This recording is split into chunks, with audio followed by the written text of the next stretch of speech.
benshi binjira muri coffee shop bwa mbere ariko bagira ikibazo kimwe, sinari nzi icyo nasaba. Muri iyi video reka nkwereke uko umuntu winjiye muri coffee shop bwa mbere ashobora kuyoberwa ibyo asaba, n'ukuntu bishobora kuba byoroshye kuruta uko abitekereza. Nari maze igihe kinini mbona abantu bicaye muri coffee shop banywa ikawa, baganira, bishimye. Ariko nkiri ku muryango wa coffee shop hari ikibazo kimwe cyari mu mutwe wanjye. Ese ndasaba iki? Nicaye hasi banzanira menu, ndayifungura ntangira kuyireba. Ariko aho kumfasha menu yarushijeho kunyobera. Handitseho amagambo menshi: Americano, Latte, Cappuccino.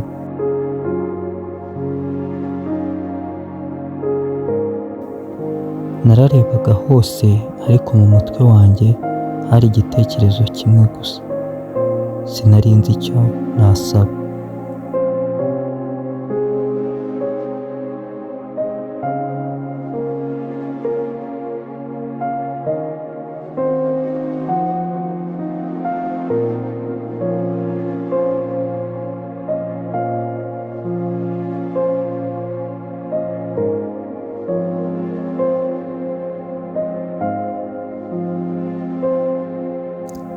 Ariko nahisemo kubaza barista, kuko rimwe na rimwe ikintu cyoroshye kurusha byose ni ukubaza.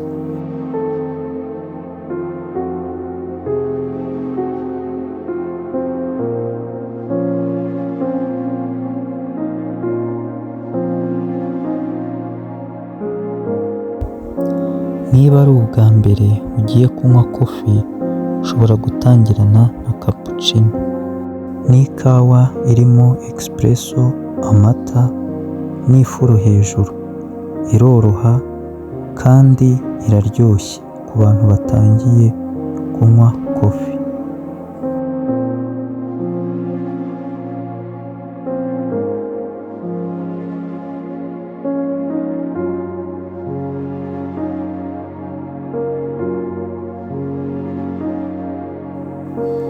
Coffee shop si iy'abantu bazi ibintu byose.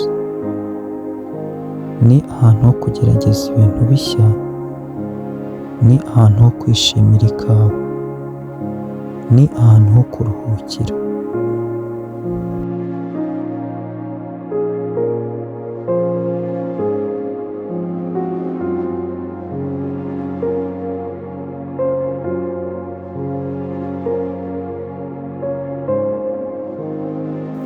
Niba nawe warigeze winjira muri coffee shop utazi icyo wasaba, humura, abantu benshi babinyuzemo.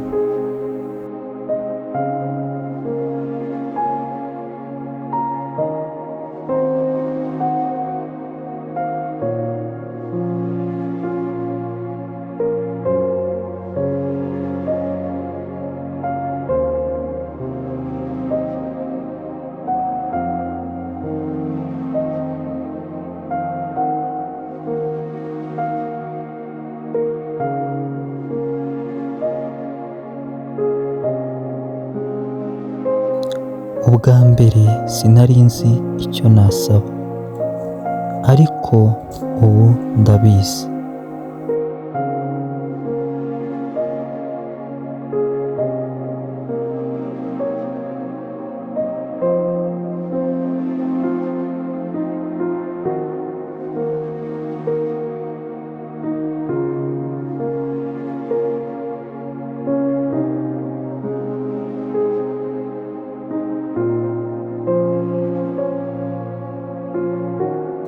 Niba iyi video igufashije, andika muri komenti uti sinari nzi icyo nasaba.